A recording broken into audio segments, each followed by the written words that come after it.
right. So we're about to we're about to see if me and Ruthie are gonna stay friends like this. All right, all right.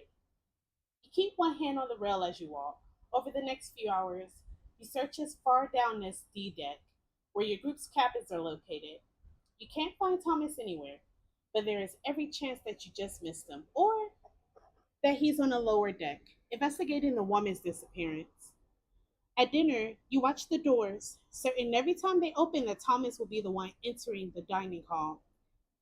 It isn't until the food arrives that you notice that Uncle John and Lavinia are doing the same thing. The three of you exchange glances. Well, I freaking hope so. Like, Thomas, my friend, where the heck are you? I miss you, buddy. Something's wrong, you say. We have to go look for him. Agreed. Lavinia glances around the full dining hall. I will ask around up here. You two question the tourists and the third class passengers. Someone must have seen him. You weave your way between the tables toward the exit, Uncle John close behind you. Since you're reasonably certain that Thomas was looking into that woman's disappearance, you head for the third class dining hall to question the steerage passengers. Along the way, you ask everyone you pass if they've seen someone matching Thomas's description. While a few remember him from the strange outburst before the departure, none have seen him today. What? What? What? What? What the heck do you mean y'all ain't seen my boy yet? What? What? Thomas, where you at? Near the third class dining hall, you see a muscular, middle aged man in simple clothing pacing back and forth. He has a nasty scar on his face and looks agitated. He hasn't noticed you yet. You can go around him to avoid him or approach him. What do you do? All right, gang. So, if I've learned my lesson in the past like 2 months of playing this game, it's that what I think doesn't matter. What I feel doesn't matter. At the end of the day, we got to keep my girl Ruthie alive. Because if I unalive her in this episode, I might just crash out. So we're gonna avoid this man. Thank Lord. Your cool decreased by 1 point. You know what? Screw it. I'll take it. I'll take 1 point instead of what, 3 to 4 points of life gone. I'm good. You decide that that's one guy you'd rather not talk to. You skirt to the far end of the dining hall. You don't get far before you hear a shout. Hey! You spin around, your heart speeding up. The large man is jogging toward you. You're the ones asking about Thomas, right?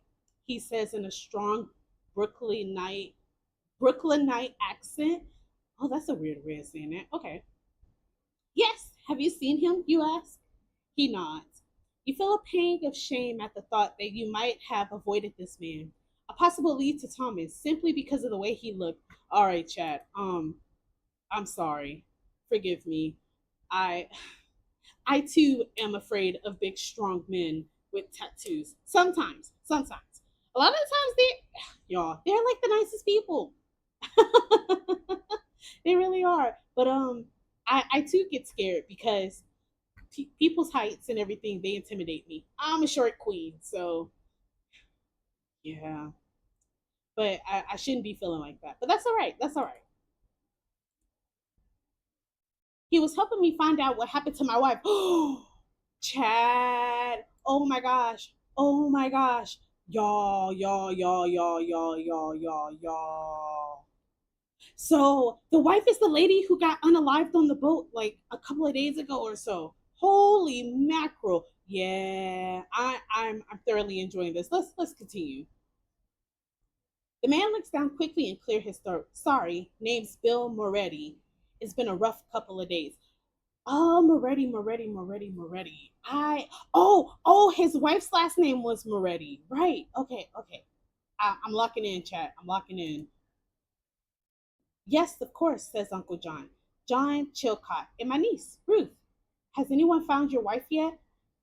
Moretti shakes his head. Worse than that. She's not the only one missing anymore. A few more, late last night. Same part of the ship as us. I was on my way up to let Thomas know, wondering if I'd even be able to get cabin class. when the strangest thing happened. Mr. Moretti, tell us what happened. What was it? You asked. Met him in the corridor. He said he knew I was on my way.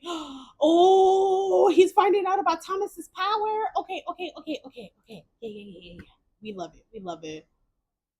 Moretti pushes his cap back. Then a bunch of baloney about a ship of the dead. Creepy stuff. You frown. Then what? He told me to get everyone back into their cabins and make sure they stay there until sunup. Said he has something to do, but he didn't say what. Dang. The last place you saw him, you ask? Moretti nods towards the corridor behind you. Down that way. I think he was heading for the engines with everything he said. The security officer said they didn't find anything down there when they searched for my wife, but we'll keep an eye out, you say. Thank you so much. You two be careful. He tucks his cap back over his forehead. Something's not right down here. First Linda, now these others. Just be careful. Oh, thank you, Mr. Moretti. I appreciate you, my guy, and I hope we get to find your wife soon. I really do because I don't think we really met her like that, did we, chat? Probably not. I just hope we find his wife, bro. In this part of the ship, the chugging of the diesel engines become a persuasive roar that you feel all the way down to your bones. Uncle John stays close behind you. The corridors down here are not as comfortable as the ones in the passenger areas.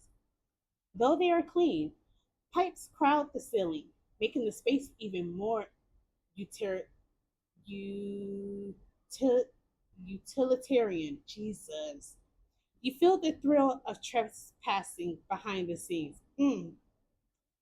Ruthie with your bad streak. You better stop that, girl. At a three-way intersection, you pause to peek around the corner.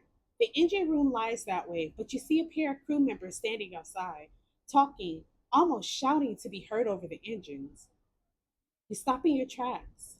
Chances are high that the two crew members will see you and Uncle John when you cross the intersection. You try to tell him, but the noise of the engine swallows your voice. You consider your options.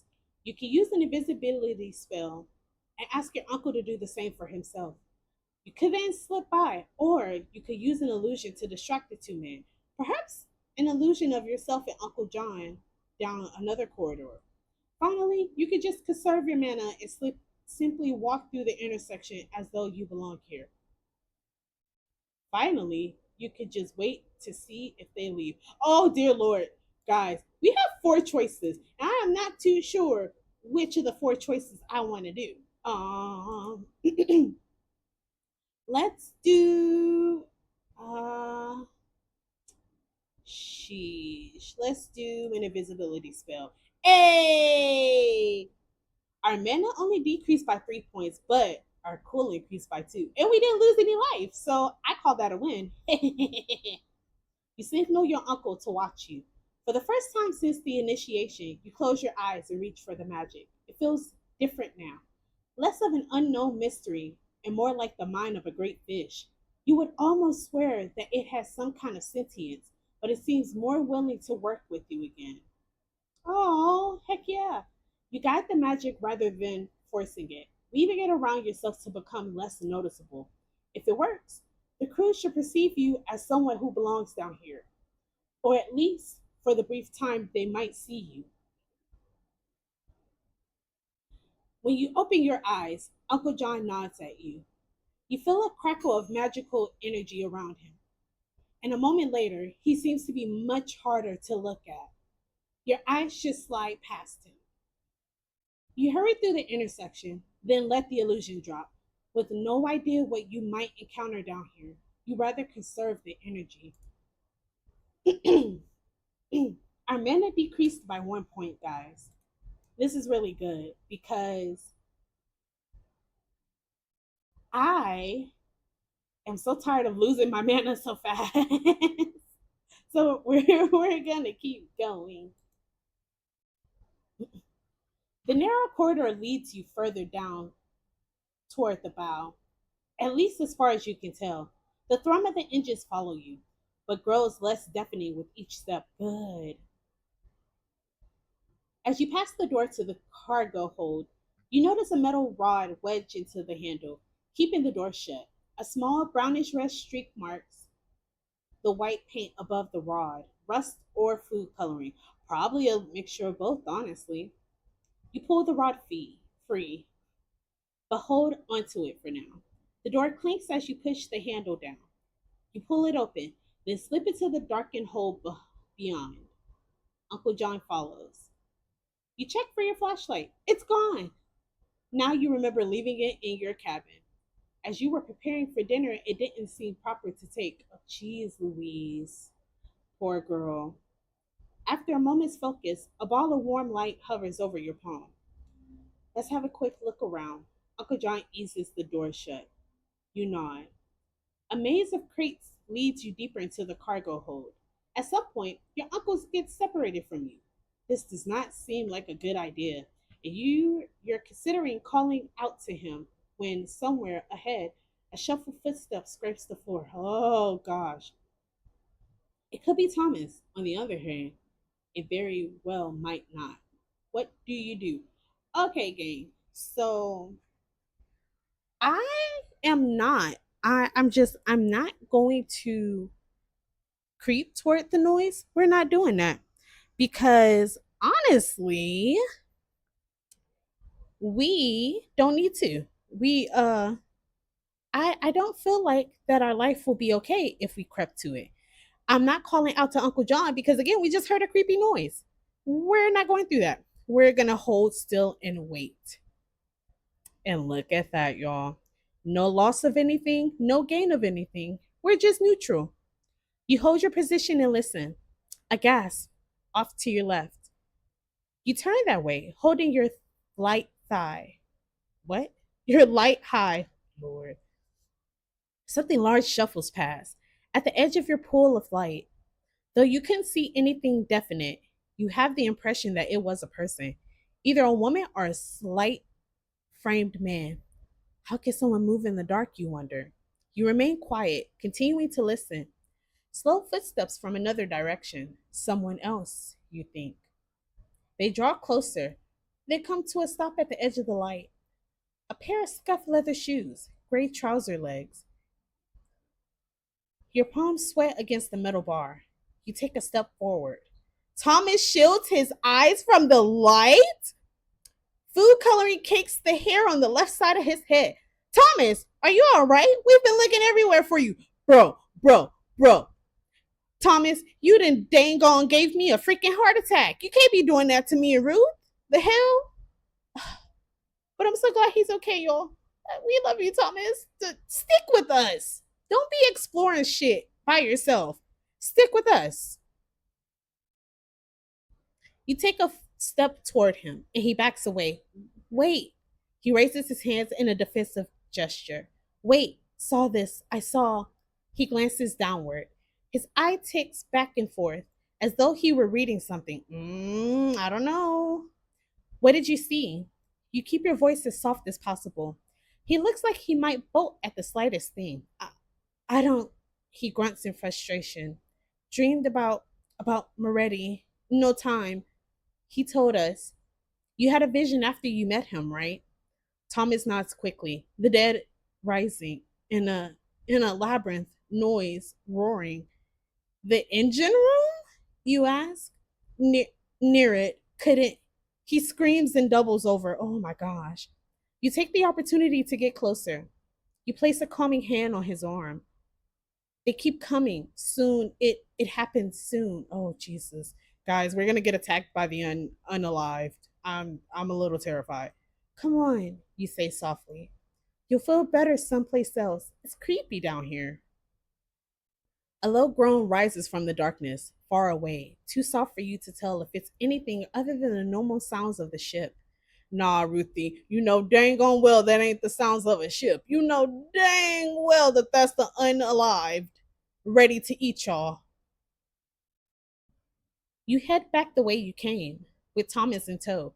Uncle John meets you part way. When he sees you, he sighs in relief. I heard a scream. What happened? We're fine, you say. Thomas shouts hoarsely, one palm pressed to his forehead. Come on, you say. We should get him back to the cabin. Oh, dear Lord, Thomas. Am I gonna have to babysit you? I think I am. Leaving the lower decks turned out to be much easier than getting in.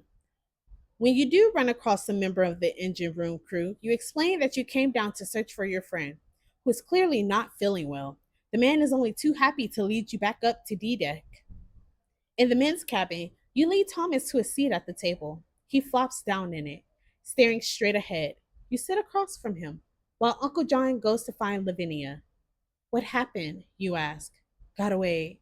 Found. I found. He winces, gritting his teeth. Uncle John opens the door for Lavinia. She hurries across the cabin to examine Thomas's head wound. Looks worse than it is, she mutters. John, give me a cloth and a basin of water. He was in the cargo hold, you say. The door was wedged shut from the outside. Not alone, Thomas mumbles. Unalived. They're all unalived. Oh. Try to stay calm. Lavinia starts cleaning the wound.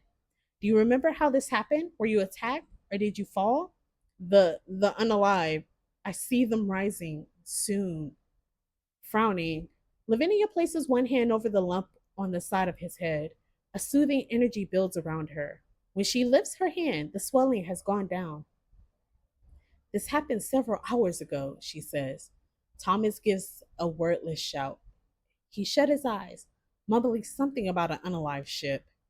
I don't know if this is normal for him, you say. Is there anything we can do? Lavinia shakes her head.